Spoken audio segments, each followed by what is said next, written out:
c'est dans l'Aude que nous allons nous rendre à Rennes-le-Château.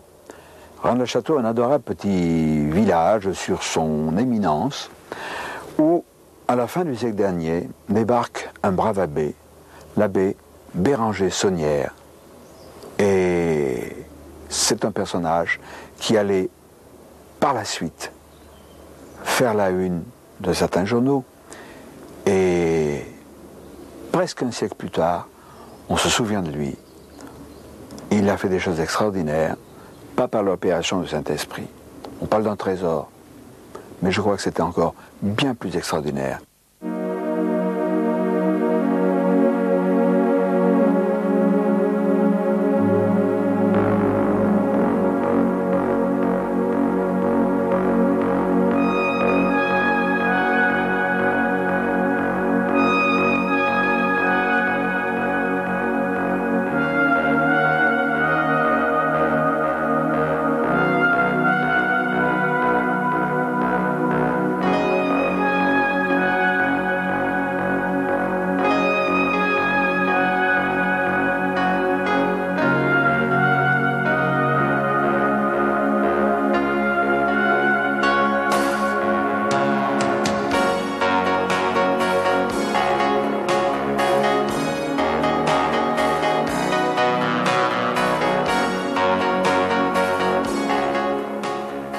Nous sommes à Quillan dans l'Aude, chez Tatiana Kletsky-Prader, qui est un écrivain qui a écrit de nombreux ouvrages, nous allons les montrer, qui a même écrit un guide de l'écrivain, qui fait autorité. Aujourd'hui, Tatiana Kletsky-Prader, nous allons parler, si vous voulez bien, de Rennes-le-Château. C'est une cité, une vieille cité, extrêmement intéressante dans la mesure où elle a un lourd passé. Alors parlez-nous un peu de Rennes et de son bon curé. Il y a eu effectivement un curé à la fin du siècle dernier qui s'est distingué par des trouvailles. On connaît certaines de ces trouvailles, mais certainement pas toutes. Le fait est que ce curé s'est brusquement enrichi, qu'il a dépensé des sommes folles de plusieurs milliards de francs or, qu'il a restauré l'église en la décorant de manière, dit-on, ésotérique. Il a construit des immeubles énormes et coûteux et il a reçu énormément de têtes, même couronnées, à Rennes-le-Château. Nous allons rencontrer M. Henri Bution, et nous l'en remercions, qui est le propriétaire de la demeure de l'abbé Saunière. Il ne l'a pas connu directement, mais il est un amoureux du lieu, un amoureux du personnage aussi, fascinant. Ce site sur lequel nous sommes, avant l'abbé Saunière, c'était la campagne. Il n'y avait rien, oui. Sinon les habitations du village. Tout cela ne s'est pas fait gratuitement. Non. Hein, pouvez-vous un peu me décrire le site avant? Oui, je connais la description du site par les habitants de Rennes-le-Château, qui sont parfaitement dignes de foi et très bien renseignés de siècle en siècle. D'abord, ce parc où nous sommes s'appelait sur le cadastre le Rocher, et ça n'était qu'un rocher sans terre et sans vie, balayé par le vent dominant. Le parc à voitures actuel n'était qu'une carrière de pierre. Quant au jardin du bassin, c'était un jardin en pente, qui suivait le profil du terrain. L'abbé a fait transporter environ 6000 mètres cubes de terre, avec des chariots à bœufs depuis 4 à 5 km de distance. Cela représente environ 8000 voyages.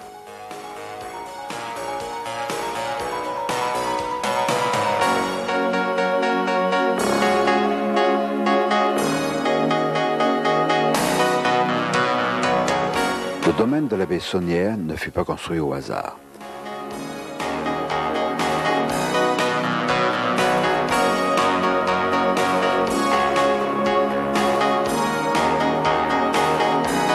Beaucoup de détails montrent à l'évidence le soin apporté par l'abbé à ses constructions, au sens parfois caché.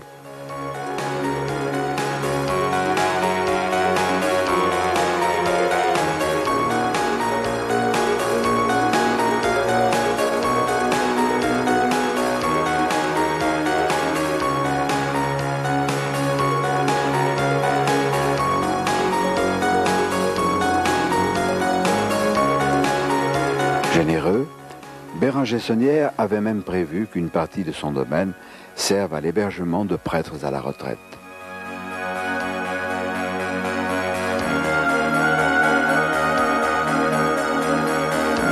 Mais la plus célèbre et la plus énigmatique de ces réalisations est sans nul doute le démon Asmodée qui soutient le bénitier dans l'église. Pour expliquer de façon rationnelle, sérieuse, ces fastueuses dépenses de l'abbé Béranger Saunière, on a invoqué le trafic de messes. Le trafic de messes, c'est une aberration la plus totale. Un auteur a même fourni la photocopie des comptes de l'abbé Saunière, des messes en question. Mais là aussi, c'était truqué, parce que l'abbé Saunière, ou soi-disant tel, confondait les rentrées de fonds avec les dépenses. C'était tellement grossier que c'est une falsification. Cela n'a rien à voir avec les trafics de messes. Et on pourrait presque dire celui qui a essayé de démolir, disons, la loyauté de l'abbé Saunière, a fait des recherches sur les livres de messe de l'abbé Saunière, a fait des suppositions de nombre de messes plus élevés, et même, en employant ce moyen, est arrivé à un nombre de messes qui ne correspond qu'à une moyenne de 2 messes par jour à célébrer durant sa vie sacerdotale, en supposant qu'il les ait toutes célébrées, ce qui n'est pas le cas. Il y a de nombreux témoignages dans les lettres mêmes qui sont exposées au musée de prêtres qui disent qu'ils ont reçu eux-mêmes des messes à célébrer venant de la part de l'abbé Saunière et qu'ils disent clairement « tu es accusé d'une chose que tu n'as pas faite ». De toute manière, je ne connais pas le tarif des messes, mais je pense qu'il aurait fallu des milliers de messes par jour ou au moins par semaine.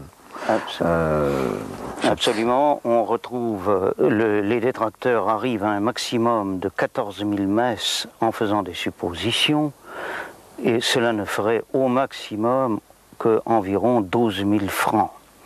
Or, on sait très bien que l'abbé Saunière reconnaît lui-même dans ses dépenses des nombres beaucoup plus élevés et qui sont bien inférieurs à la réalité. Pour avoir confirmation, nous nous sommes rendus à Liège, en Belgique, pour rencontrer Gérard de Sède, qui a beaucoup écrit sur cet étrange mystère de Rennes-le-Château. Qui n'a pas entendu parler de Gérard de Sède, qui a publié un ouvrage dont on a beaucoup entendu les éloges Rennes-le-Château chez Lafon, il y a 4 ans. Gérard de Sède, le prochain bouquin, qu'est-ce que vous nous concoctez? Bien, je vais probablement, sans trop changer de perspective, je vais probablement faire un bouquin pour Lafon sur le thème, si vous voulez, occultisme et politique depuis les pythagoriciens jusqu'à nos jours, c'est-à-dire recenser le nombre d'événements historiques auxquels les occultistes ont été mêlés. Et il y en a beaucoup plus qu'on ne pense dans l'histoire, depuis l'opération Jeanne d'Arc, en passant par la secte des Hachichim, des assassins. Alors, l'abbé Saunière, il y a les tenants du trafic de messes, moi ça me paraît tiré par les cheveux et prêt à faire hurler de rire. Il a certainement découvert un trésor. Il n'a pas gagné à la loterie nationale qui n'existait pas à l'époque. Alors oui, l'abbé Saunière, n'est-ce pas, c'est quelqu'un qui arrive à Rennes-le-Château comme curé, si je ne me trompe pas, en 1885, il est extrêmement pauvre. Il est extrêmement pauvre car il a un traitement. À cette époque-là, il n'y a pas la séparation de l'Église et de l'État. Il a un traitement de 75 francs or par mois, ce qui n'est pas négligeable. Seulement, il se fait priver de son traitement pour des prêches électoraux intempestifs. Donc, il n'a plus rien et il est obligé d'acheter même sa nourriture à crédit. Or, 32 ans après, à sa mort, en 1915, il a dépensé, j'ai eu ses livres de comptes entre les mains, et d'ailleurs je ne suis pas le seul à les avoir eus, ils ont été publiés également en partie par des revues scientifiques de l'Aude, n'est-ce pas?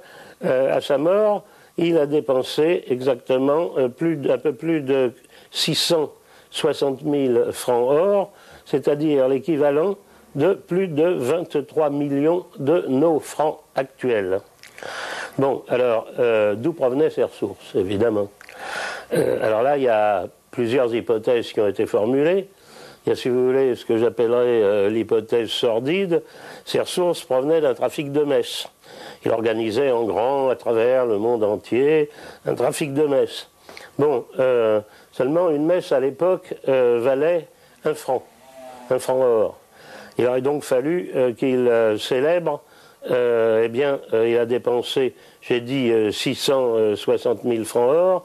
Il aurait fallu qu'il célèbre en 32 ans 660 000 messes à 1 franc. On dira, ah oui, mais justement, un trafic de messes, c'est parce que ces messes, il ne les célébrait pas. Alors s'il ne les célébrait pas, il fallait tout de même qu'il trouve des gens pour les lui commander. Il aurait fallu qu'il trouve 660 000 personnes pour lui commander au moins une messe à 1 franc. Il aurait donc fallu qu'il écrive 660 000 lettres, et en supposant même qu'à chacune des lettres, il y ait une réponse favorable, c'est tout à fait fantasmagorique. Et d'ailleurs, quand son évêque, à partir d'un certain moment, se met à trouver que ses ressources quand même sont disproportionnées avec ses moyens, lui demande de s'expliquer, l'accuse de trafic de messes, eh bien il a été blanchi par le tribunal ecclésiastique, et ce n'était qu'une première phase, si on y revient tout à l'heure. Il a été blanchi de cette accusation par le tribunal ecclésiastique, qui a déclaré qu'il n'y avait pas l'ombre de commencement de preuve à cette accusation. On a évidemment formulé une hypothèse qui peut faire rêver, c'est que Saunière n'a rien trouvé d'autre que le trésor du temple de Jérusalem, qui aurait été caché par les Visigoths près de Carcassonne, ce qui est peut-être un fait historique d'ailleurs. Mais ce trésor du temple de Jérusalem, personne ne l'a jamais retrouvé. Si on l'avait trouvé, les chroniqueurs arabes, quand ils ont renversé le royaume wisigoth d'Espagne, n'auraient pas manqué d'en faire mention, n'est-ce pas? Et il disparaît de l'histoire. Et en plus, c'était un... Voyons, réfléchissez une seconde. Si Saunière avait trouvé un trésor pareil, il était totalement invendable, aussi invendable que la Joconde. Et par-dessus le marché, on n'imagine pas un curé, même aussi sulfureux que l'était Saunière, mettant à la casse un trésor aussi sacré que le trésor du temple de Jérusalem. Donc tout ça, personnellement, j'élimine. Je ne suis pas tout à fait d'accord avec mon confrère et ami Gérard de Sède quant à cette histoire du trésor de Salomon, qui repose, me semble-t-il, sur des bases sérieuses. Nous aurons l'occasion d'y revenir. Je crois qu'il faut dire que le mystère ne démarre pas avec la Bessonnière. Il y avait des choses très étranges. Il y a des recherches qui ont été faites, notamment par un auteur américain, Elizabeth Van Buren, qui a écrit Refugee of the Apocalypse, le refuge de l'Apocalypse, Doorway into Other Dimension, une porte ouverte sur d'autres dimensions. Et alors là c'est de la super, méga science-fiction. C'est sérieux. Ce n'est pas moqueur de ma part de dire que c'est de la super science-fiction, parce que ça repose aussi sur des choses fantastiques, mais vraies. J'espère qu'un éditeur français intelligent traduira ce bouquin. Il y a aussi Patrick Ferté, qui est un homme extraordinaire, qui a puisé, qui a disséqué les œuvres d'Arsène Lupin. La clé, l'œuvre codée de Maurice Leblanc. Oui, Arsène Lupin, son gentleman cambrioleur, est un faire-valoir pour Maurice Leblanc, qui nous fait pénétrer dans les arcanes de choses étranges, mystérieuses, touchant Rennes le Château, touchant Stenay et d'autres domaines étranges, insolites, bien dans la note de ce qui nous intéresse. Mais il y a aussi le livre de l'abbé Boudet, qui a été curé non pas de Rennes-le-Château, mais de Rennes-les-Bains, à quelques kilomètres, et qui a écrit au siècle dernier La vraie langue celtique, ou le cromlech de Rennes-les-Bains. Pour lui, c'était de l'anglais moderne. Alors évidemment, c'est quand même curieux. Mais il y a des choses extrêmement troublantes dans cette histoire d'anglais moderne. Parce qu'on trouve, par exemple, Katcha en languedocien ancien. Katcha, ça veut dire serré, pressé. Et catch, en anglais, c'est capture, crampon. Cost, en languedocien, le cost, c'est le prix. Cost, c'est le prix en anglais. Il y a quantité d'exemples de ce genre. N'oublions pas que l'abbé Boudet était très riche et que lui aussi a apporté son aide financière à la Bessonnière. Pour quelle raison? Ça aussi, ça fait partie du mystère. Nous allons peu à peu le voir. Et il y a le cromlech de Rennes-les-Bains, un passé très lointain, mais aussi un passé plus proche, celui des Visigoths, qui ont joué un rôle capital dans cette région-là. Jean Blum, vous avez écrit de nombreux ouvrages, et tout particulièrement ces dernières années, 2 ouvrages chez Le Rocher, aux éditions du Rocher. Oui. Vous êtes passionné par Rennes-le-Château, par les courants sous-jacents, contestés ou non. Et je serais heureux que vous nous parliez de ces problèmes qui sont souvent un peu négligés en ce qui concerne Rennes, en raison justement de cette zone floue qui les entoure. Rennes-le-Château se présente un peu en auberge espagnole, en ce sens qu'à l'heure actuelle, chacun y trouve ce qu'il apporte. Cela dit, il y a quand même une histoire, Rennes-le-Château, et elle commence d'une certaine manière lors de la venue des Visigoths dans cette région, c'est-à-dire en 413. Rennes-le-Château, qui s'appelle Rédé à l'époque, est, semble-t-il, le fait est controversé, mais les probabilités vont dans ce sens, une citadelle importante. D'aucuns ont voulu en faire la 4e ville d'Europe à l'époque. C'est de toute façon une citadelle importante. Les Visigoths s'y installent en 413. Clovis bat les Visigoths et reconquiert une grande partie de l'actuelle France vers 507. Néanmoins, les Visigoths demeurent un peu plus longtemps dans ce Haut-Razès. Vient la Bessonnière, il y a maintenant un siècle. La Bessonnière, semble-t-il, est mise en possession de documents. Bien sûr, il découvre des richesses. Ces richesses peuvent être visigothiques. On a parlé de l'or du temple de Salomon et des trésors sacrés du temple de Salomon, l'arche d'alliance, la menorah. Ces trésors peuvent être également avoir été amenés là par Blanche de Castille, qui, semble-t-il, y aurait fait un passage lors de la révolte des Pastoureaux. Ces trésors peuvent être éventuellement des trésors des Templiers, mais il y a dans toute cette histoire-là une connotation, avec ou sans guillemets, religieuse. Alors, les thèses actuelles sur Rennes, le trésor des Templiers, le trésor des Visigoths, c'est-à-dire les trésors sacrés du temple de Salomon, je n'en sais rien. C'est possible, pourquoi pas? Me semble-t-il, il faut les dissocier un peu de la question de l'enrichissement proprement dit de la Bessonnière. Et quant à l'enrichissement proprement dit de la Bessonnière, il me semble que la thèse la plus probable, celle en tout cas que d'aucuns tendent à écarter le plus possible, c'est celle du trafic d'influence sur celui qui à l'époque avait le plus à en craindre, en l'occurrence l'empereur d'Autriche. La Bessonnière aurait monnayé certains documents des Visigoths qui voyaient en Jésus-Christ un prophète et non le Fils de Dieu. Une telle affirmation hérétique était à l'époque lourde de conséquences pour l'empereur d'Autriche. À ce moment-là, l'empereur François-Joseph était le chef du Saint-Empire. Et tout le Saint-Empire reposait sur la légitimité, l'authenticité du christianisme traditionnel tel que nous le connaissons.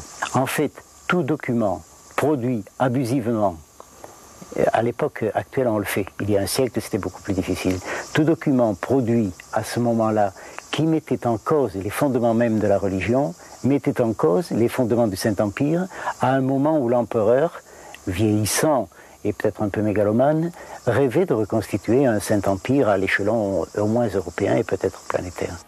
Mais les documents dont la Bessonnière faisait commerce n'étaient peut-être pas uniquement religieux. Ils concernaient également la généalogie de la dynastie des Habsbourg et des Mérovingiens. Il y aurait, vous en avez fait référence, peut-être des documents officiels, et pourquoi pas généalogiques. Je pense que les ressources de Sonnière provenaient de la négociation des documents. C'est-à-dire, on négocie des documents pour 2 raisons. Ou bien on négocie leur vente en vue de leur divulgation, ou bien au contraire, on négocie leur tenue sous le boisseau pour qu'ils soient occultés. Étant donné qu'on peut, d'une part, toucher de l'argent de ceux qui ont intérêt à la divulgation et toucher de l'autre main de l'argent de la part de ceux qui ont intérêt à les tenir sous le boisseau, il y a là pas mal de ressources. Pourquoi? Parce que ces documents pouvaient intéresser. C'était des documents qui pouvaient, vrai ou faux, je dis bien vrai ou faux, c'était des documents qui pouvaient présenter un intérêt généalogique et qui pouvaient par conséquent intéresser un certain nombre de dynasties européennes. Ce que nous constatons d'insolite, c'est que parmi les visiteurs que reçoit Saunière dans son église de Rennes-le-Château, un trou perdu, comme vous avez pu le voir, il y a l'archiduc de Habsbourg. Qu'est-ce qui pouvait intéresser l'archiduc de Habsbourg à Rennes-le-Château, sinon des documents qui pouvaient conforter les prétentions des Habsbourg à l'époque? Trafic de documents, peut-être. Des documents quand même capitaux, parce qu'il s'agissait, nous dit la tradition, de documents généalogiques intéressant les Mérovingiens. Ces Mérovingiens qui ont fait des choses assez extraordinaires dans la région du Razès, mais qui aussi, selon l'ouvrage de Gérard de Sède, La race fabuleuse, puiserait ses racines dans un très lointain passé, et même au-delà de la Terre, puisqu'il s'agirait d'une espèce extraterrestre qui aurait donné naissance à la généalogie, à la lignée des Mérovingiens. Oui, mais attention, la race fabuleuse, il y a fabuleuse dedans. Bon. Et d'autre part, le sous-titre, c'est la mythologie mérovingienne. Bon, c'est un bouquin que j'ai fait, qui est simplement le compte-rendu de conversation avec un personnage original, complètement fou d'ailleurs, mais extrêmement érudit, et je me borne à raconter ce qu'il disait sans le prendre aucunement à mon compte. Là non plus, je ne suis pas d'accord avec mon grand frère et ami Gérard de Sède. Je suis bien persuadé que les racines des Mérovingiens puisent dans un très lointain passé et dans une lignée qui, elle, venait d'ailleurs. Nous y reviendrons, peut-être pas dans cette cassette, parce que c'est tellement fantastique, tout ce qui nous arrive au gré de notre enquête, que nous sommes conscients qu'il faudra un certain temps.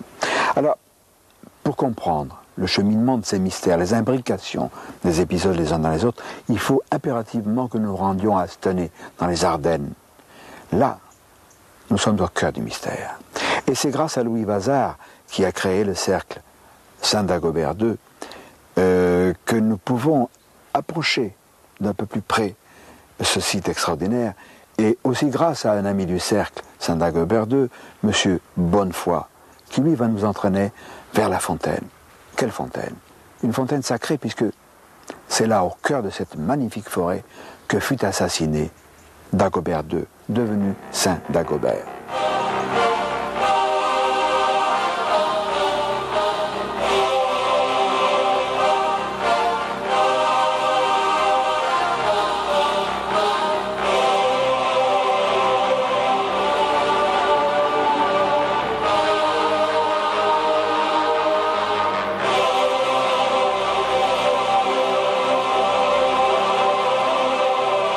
Ce haut lieu, dites-nous pourquoi il est très important. Historiquement parlant, bon, on l'a toujours appelé Fontaine Saint-Dagobert, donc on sait qu'effectivement, et la tradition orale là-dessus a toujours été extrêmement claire dans le canton, que le dernier mérovingien régnant a été assassiné ici en l'an 679, la veille de Noël. La veille de Noël. La veille de Noël. Donc une période solsticiale, dans ce lieu assez extraordinaire de forêt, chargé, avec ces arbres magnifiques. Ça n'a pas dû changer beaucoup, hormis le bruit de l'avion qui passe de temps à autre, n'est-ce pas? Et donc, Saint Dagobert, enfin Dagobert II, fut assassiné ici. Par qui? Eh bien, il a été assassiné par un maire de palais, le maire du palais de Pépin d'Héristal. Et donc, en fait, un assassinat politique. Et qui a précédé une prise de pouvoir d'autres personnes, d'autres gens. Disons du trône de France. Ah, effectivement, c'est bien. C'était des usurpateurs. Ah, ben depuis, effectivement. Bon, le sang n'est plus le même en tout cas, c'est clair.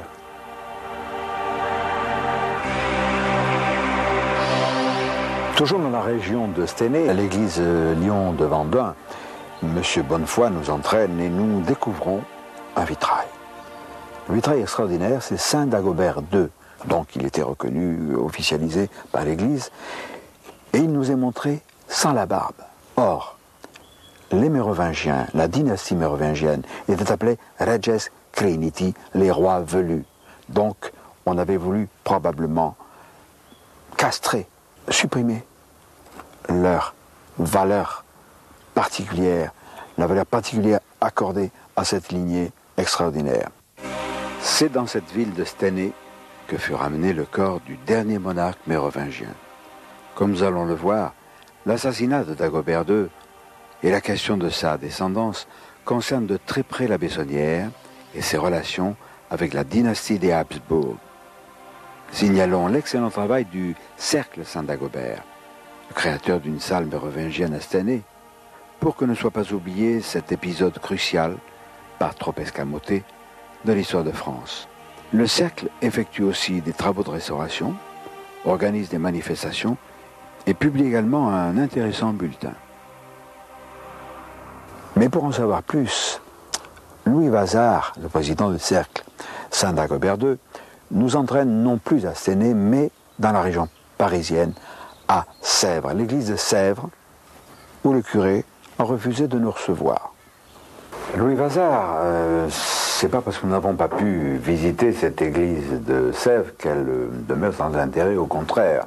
Et nous engageons ceux qui auront la chance de ne pas recevoir d'obstacles, d'aller voir cette église.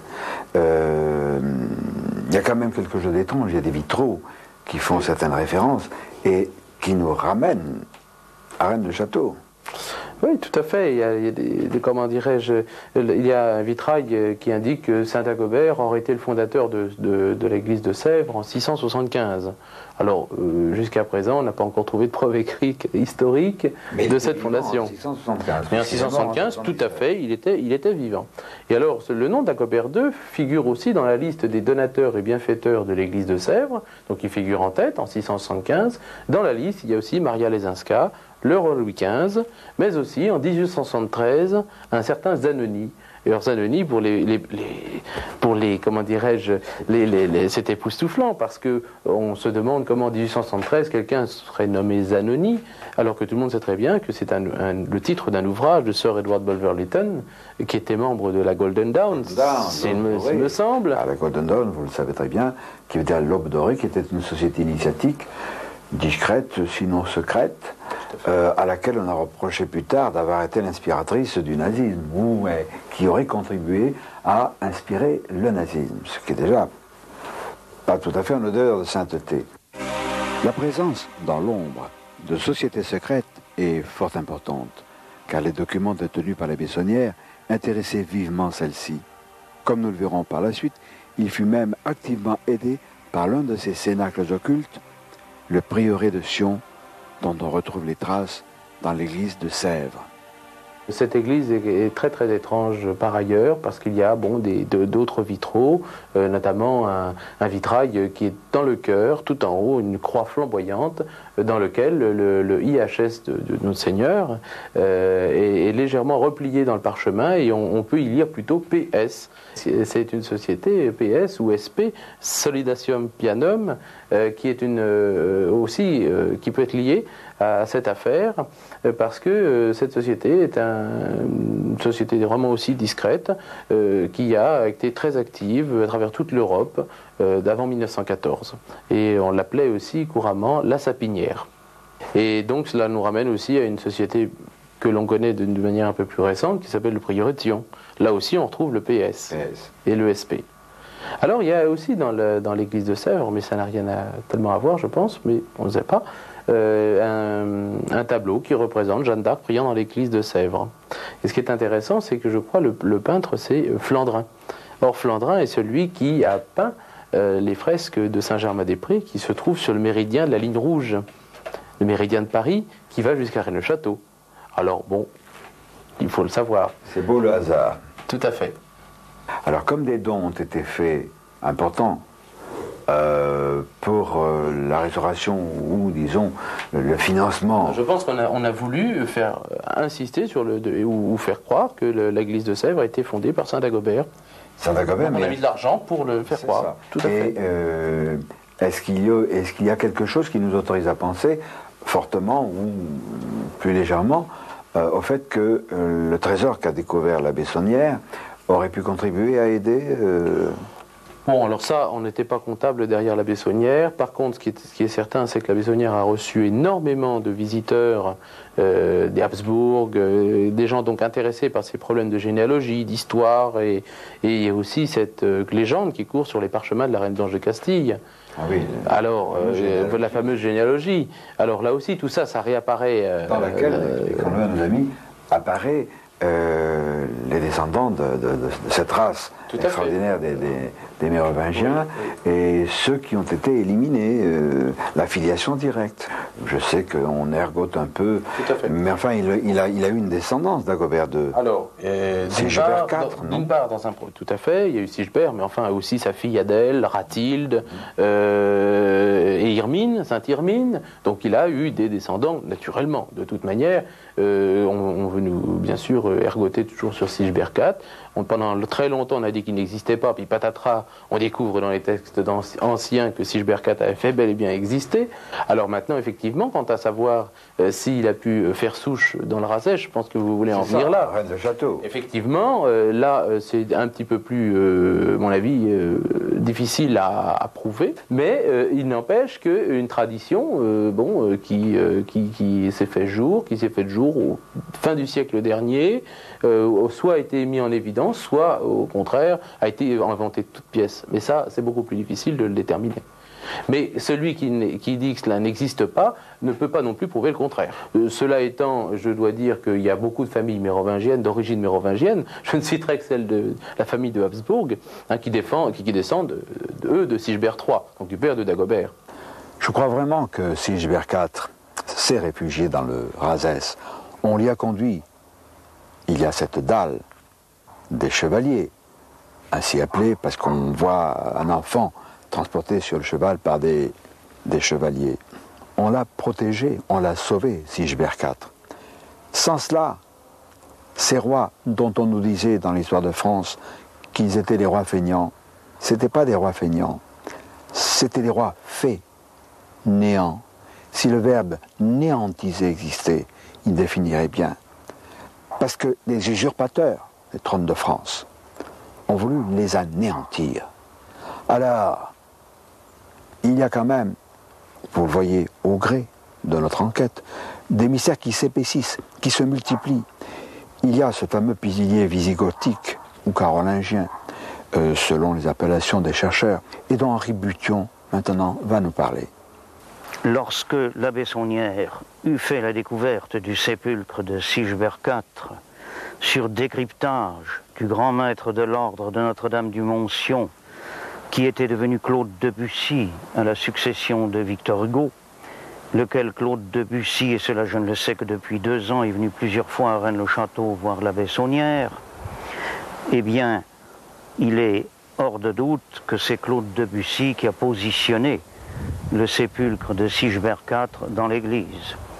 Ce qui explique l'hommage rendu par la Bessonnière tant à l'intérieur de l'église qu'à l'extérieur, et notamment en prenant le pilier carolingien qui supportait l'autel, qu'il met dehors dessous la statue de la Sainte Vierge et à la base duquel il fait graver Mi-Sion 1891, Debussy étant grand maître de l'ordre de Sion. Or, ce qui est évident dans l'église, c'est qu'il y a tout de même 70 fois reproduit le sceau de l'ordre de Notre-Dame du Montsion.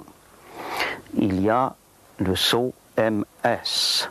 Or, on sait très bien qu'en matière de glyphes de saint, ça ne peut pas être Sainte-Madeleine. Il n'y a jamais le S du mot saint dans un glyphe. Le glyphe de la Vierge Marie est MA, celui du Christ, le qui et Rho, les 2 premières lettres du mot Christos. Et là, il est hors de doute que c'est bien MS. Or, pour reproduire 70 fois le mot, le sigle de Sion, de l'ordre de Notre-Dame du Montsion, c'est bien qu'il y a là un hommage rendu à cet ordre. Et il est absolument hors de doute, d'après tous les renseignements que j'ai recueillis depuis 27 ans, que le grand maître de l'ordre de Sion est venu ici plusieurs fois voir la Bessonnière. En l'occurrence, c'était Claude Debussy. Et c'est un fait que dans la succession des grands maîtres de l'ordre de Sion, Claude Debussy a été le 1er juin 1885 élu à la succession de Victor Hugo, lequel, dans la légende des siècles, avait écrit un poème intitulé « Un seul homme sait où est caché le trésor », poème que l'abbé Saunière reproduit dans ses constructions, dans la décoration de son église. Ainsi, je le citerai rapidement, les derniers vers sont les suivants. La grande tour surveille au sommet du ciel bleu le nord, le sud, l'est et l'ouest. C'est exactement l'orientation de la tour Magdala. Ainsi, téléguidé par une société secrète, l'abbé Saunière découvrit la sépulture du fils de Dagobert II, dernier mérovingien régnant, issu d'une lignée d'origine extraterrestre. Et afin de souligner l'importance exceptionnelle de cet événement, il grave à nouveau 1891 sur l'un des piliers de l'église et nous prévient, en latin, à l'entrée de celle-ci. Terribile locus iste. Ce lieu est terrible. Le mystère s'épaissit, mais nous pourrions aller plus loin en rencontrant à Paris Jean-Michel Thibault, qui est un confrère écrivain, qui a fait des recherches sur le prieuré de Sion et qui nous fait par ailleurs des révélations inquiétantes.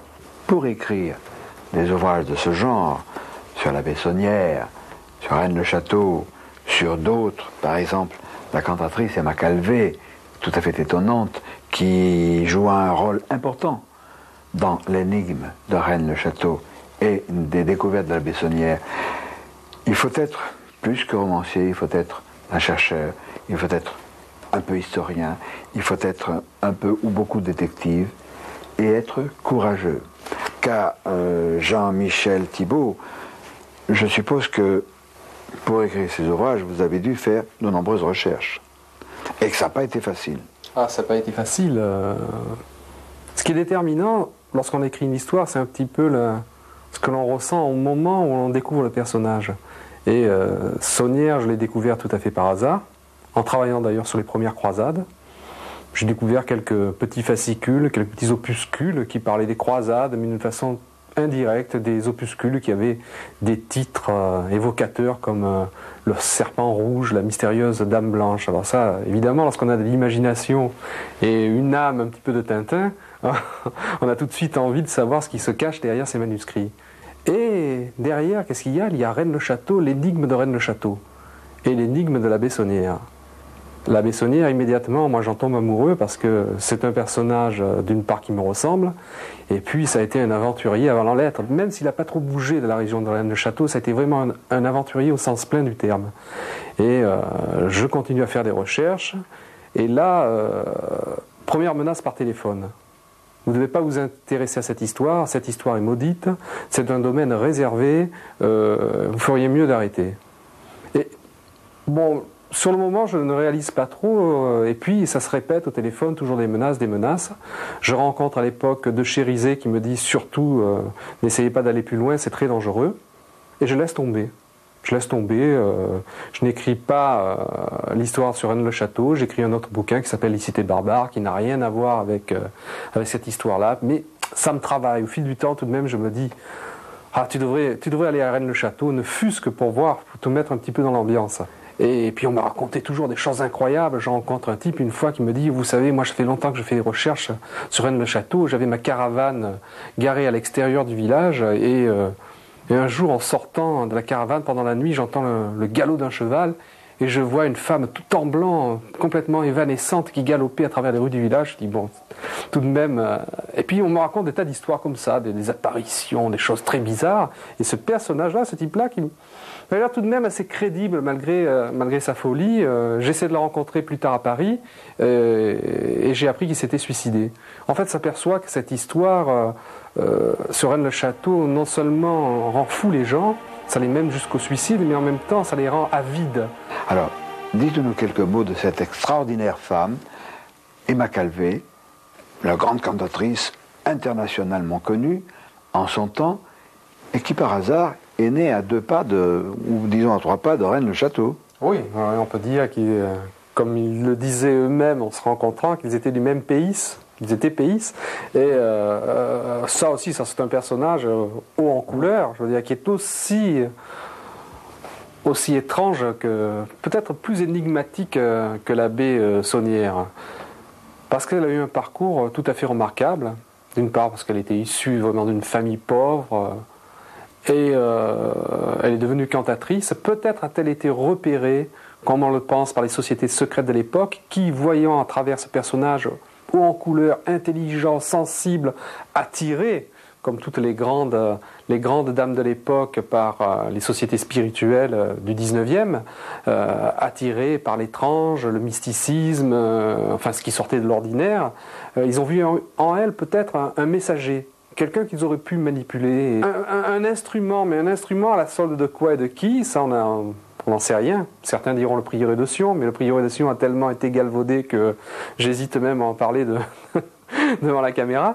Il arrive qu'un jour, Saunière la rencontre, et c'est grâce un petit peu à la présence de cette femme, à la passion qu'il ressent à travers elle, qu'il va se lancer dans ses recherches de trésors.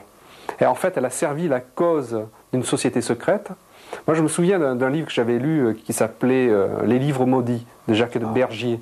Dans les éditions, j'ai lu. Et Jacques Bergier disait une chose qui est vraiment remarquable. Il paraît fantastique qu'il existe actuellement dans le monde des sociétés secrètes, des synarchies, qui sont là pour occulter le savoir. Et moi, je pense que c'est ça. Et Macalbé, lié au prieuré de Sion, et à quantité de cercles occultistes de premier plan, des histoires de menaces, d'étrangeté, de suicides. Et puis intervient sur le site même du Razès, dans le site du Razès, près de Rennes-le-Château, le Bugarach, un pic mystérieux, lié à des visites qui ne sont pas celles de touristes, des visites d'êtres venus d'ailleurs. Oui, c'est certain que dans les phénomènes ovnis, vous êtes sûrement mieux renseigné moi que sur ce sujet, mais on a remarqué qu'ils commençaient toujours au-dessus de sites templiers ou de sites mystérieux. Ici, nous avons les deux sites juxtaposés, vus de Rennes-le-Château, et c'est un fait incontestable que ces phénomènes se produisent en grande majorité sur le mont Bugarach. Vous avez eu le privilège, vous aussi, et vous n'étiez pas seul, d'assister à une manifestation au-dessus du Bugarach. Oui. Comment ça s'est passé? Écoutez, c'était en plein jour, il devait être environ midi, un ciel parfaitement bleu.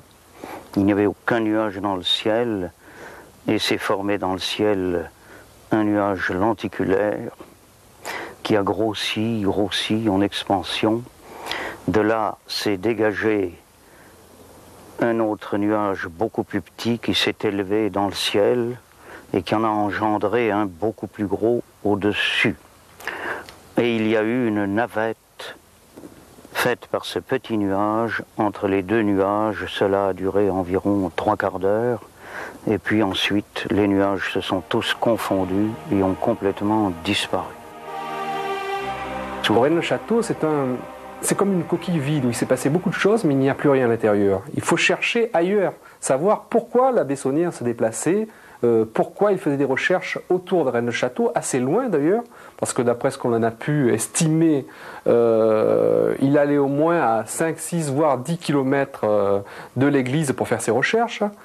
Où allait-il? Alors certains ont cherché en direction du Bugarach, qui est une montagne, et là ça devient passionnant, parce qu'on s'aperçoit que cette montagne, c'est un couloir qui est interdit. Ça, je ne sais pas si ça n'a jamais été dit, je pense. C'est un couloir qui est interdit au vol aérien. C'est un couloir qui est interdit pour la bonne raison que lorsqu'on passe au-dessus de la montagne, tous les appareils électroniques, les compas magnétiques sont déréglés.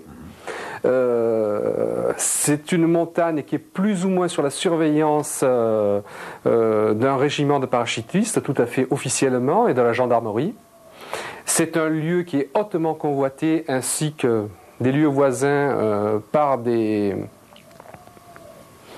je dirais par les Allemands en général, par les Allemands qui s'y intéressent depuis très très longtemps. Il y a aussi sous le couvert du ministère de la Culture des gens qui tout officiellement cherchent et fouillent dans le coin. Et là, il y a un budget qui est assez conséquent pour ces fouilles. Lorsqu'on les interroge, ils nous disent qu'ils sont à la recherche d'un ancien manuscrit qui expliquerait l'histoire de l'humanité. Alors ça fait beaucoup de choses, quoi. Les militaires, la gendarmerie, des groupes allemands vraisemblablement mandatés par des banques allemandes, l'État français, sans compter tous les autres, hein, tous les privés qui sont... Alors on se dit, qu'est-ce qu'il peut y avoir là-dessus ? Heureusement que j'ai pas mal d'amis encore, soit au ministère de l'Intérieur ou au ministère des Armées, et j'apprends qu'il existe un dossier classé, confidentiel, sous le titre mérovingien. Et là on trouve tout un tas de personnages historiques depuis le XVIIe siècle, jusqu'à nos jours, avec des conservateurs de musées actuels, avec Emma Calvé, dans le listing qui est sous le sigle mérovingien. Et ça c'est très très étonnant. On apprend aussi qu'il y a que peut-être le CNRS s'intéresserait aussi de très très près à cette question. Et d'après ce que je sais, hein, je vous dis sous toute réserve, ce sont des sources intéressantes, c'est vrai, de première main, mais encore faudrait-il qu'on puisse les vérifier. Moi je vous le livre comme on me l'a livré. Le CNRS et l'armée chercheraient dans la région de Rennes-le-Château une porte temporelle, un nœud du temps. Jean-Michel Thibault vient de nous faire des révélations sensationnelles. Ce n'est pas du sensationnalisme, je crois que c'est encore au-dessous de la vérité. Je pense qu'il faut savoir que dans cette région, il y a eu des constatations, il y a eu des recherches, et j'en reviens à Elizabeth Van Buren et à son extraordinaire ouvrage, non encore traduit en français. Il est bien mentionné porte sur d'autres dimensions. On fait référence à d'autres dimensions. Mais ce n'est pas seulement gratuit, il y a un homme tout à fait singulier, à côté de Rennes-le-Château, dans la région de la Salse, au bord de la rivière Salée. Cet homme a touché du doigt quelque chose qui n'est plus de la légende, qui n'est plus de la tradition, qui ne nous éloigne pas des domaines fantastiques, mais c'est probablement l'antichambre d'une porte du temps.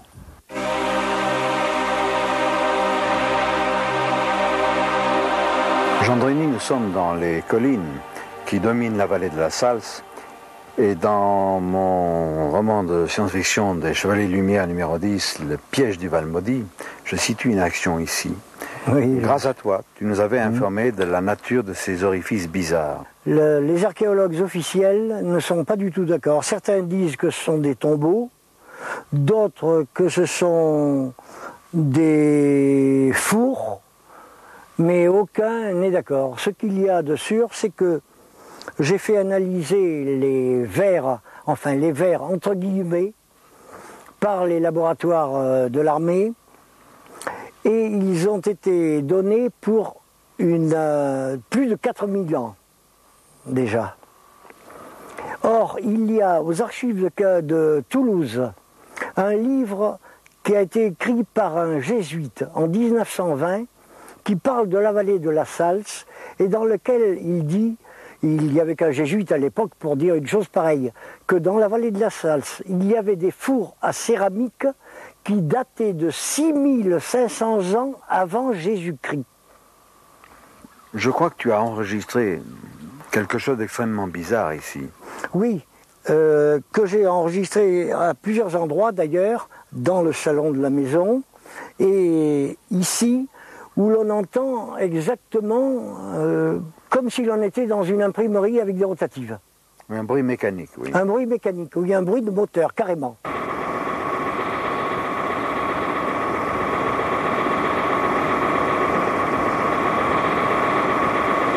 Alors, il y a quelques années, des amis qui sont dans les sphères officielles, évidemment, je tairai le nom, vous comprendrez pourquoi, ont amené de leurs amis qui était en Amérique à la NASA. Ils sont venus avec un appareil de détection souterrain. Magnétomètre. Un magnétomètre à protons, mais doublé de VHL. Enfin, il paraît qu'il n'y en avait que 7 dans le monde à l'époque. Et il s'est avéré qu'une fois la cassette passée à l'ordinateur et à l'imprimante, nous avons eu la radiographie du sous-sol. Il se trouve qu'à 25 mètres de profondeur, il y a une coupole métallique, entre guillemets, qui fait 30 mètres de long sur 15 mètres de large, d'une forme ellipsoïde avec 1 mètre d'épaisseur et 3 mètres de flèche. Alors naturellement, ce n'est pas une construction humaine. Et ce serait quoi, selon... C'est une des constructions de la base spatiale qui se trouve ici en dessous. Une base souterraine extraterrestre. Une base souterraine extraterrestre qui s'étale sur des kilomètres. Et est-ce que c'est en corrélation avec Bucarache? Oui, oui. Seulement, je ne sais pas qui se tient à Bucarache au point de vue extraterrestre. Ceux d'ici, je le sais. Ça, ce sont des gars qui viennent d'Orion. Mais quel est leur aspect? C'est un aspect humain. D'apparence humaine. Ce sont exactement ceux de la Bible. Ah, ce sont ceux de la Bible. Ceux qu'on appelle voilà. la Bible les Elohim. Ce qu'on appelle les Elohim, Ah bon. oui. C'est ceux-là qui sont ici. Elohim, le mot est lâché. Quelques explications sommaires. Les Elohim sont des personnages venus d'ailleurs qu'on a appelés tantôt les dieux, tantôt les messagers. On en a fait aussi des anges dans notre vieille tradition biblique. Ce sont des êtres comme vous et moi, pas plus déifiés, mais aux yeux de ces braves gens de nos très très lointains ancêtres, c'était des dieux, ils venaient d'ailleurs avec des machines volantes, des gloires. Car gloire, ça veut dire une très vive lumière qui venait du ciel. Alors, le Christ est né à Bethléem. C'est pas par hasard. Et contrairement à certaines traductions, Bethléem, ça ne veut pas dire la maison du pain. Beth, c'est la maison. Léem, c'est une dérive sémantique de Elohim, la maison des dieux, et non pas de Dieu. Entendons-nous bien.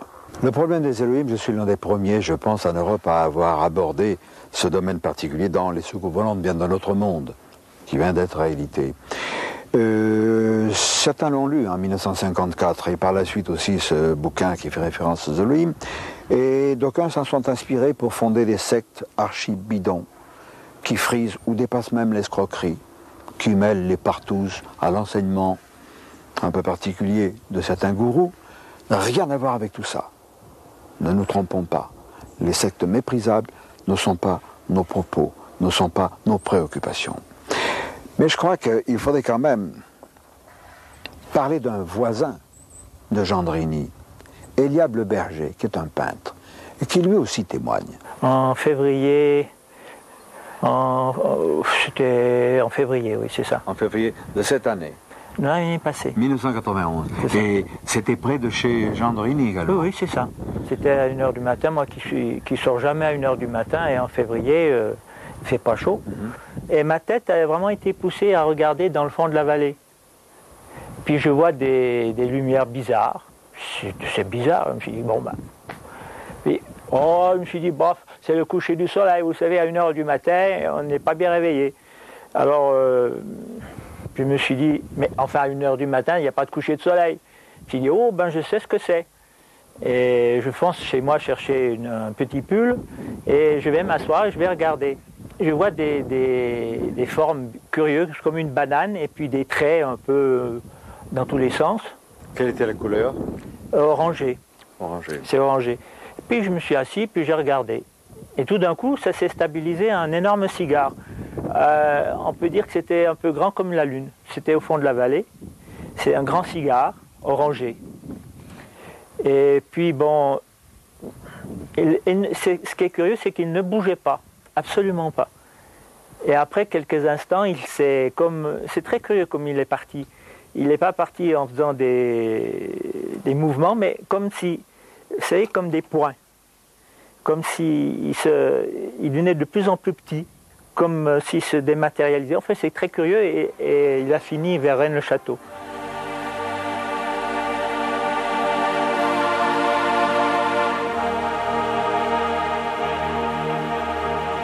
Revenons à Rennes-le-Château et inquiétons-nous un peu des derniers moments de la Bessonnière, qui nous réserve là aussi quelques surprises. Il est hors de doute que l'abbé Boudet, sentant venir sa mort prochaine, curé de la paroisse voisine, appelle l'abbé Saunière à son chevet en 1914.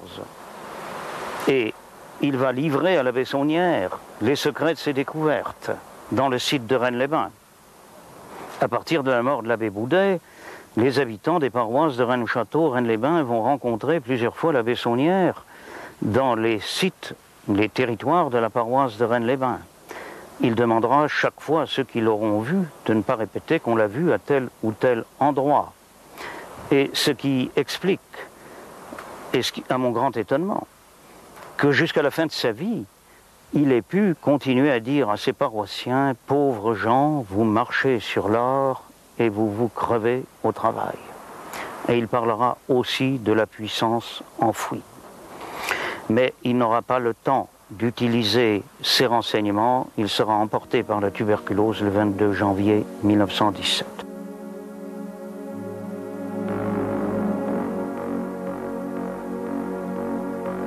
C'est dans le cimetière de sa paroisse que repose désormais Béranger Saunière. À ses côtés fut enterrée Marie Denarnaud, sa fidèle servante et compagne. Et on y soit qui mal y pense.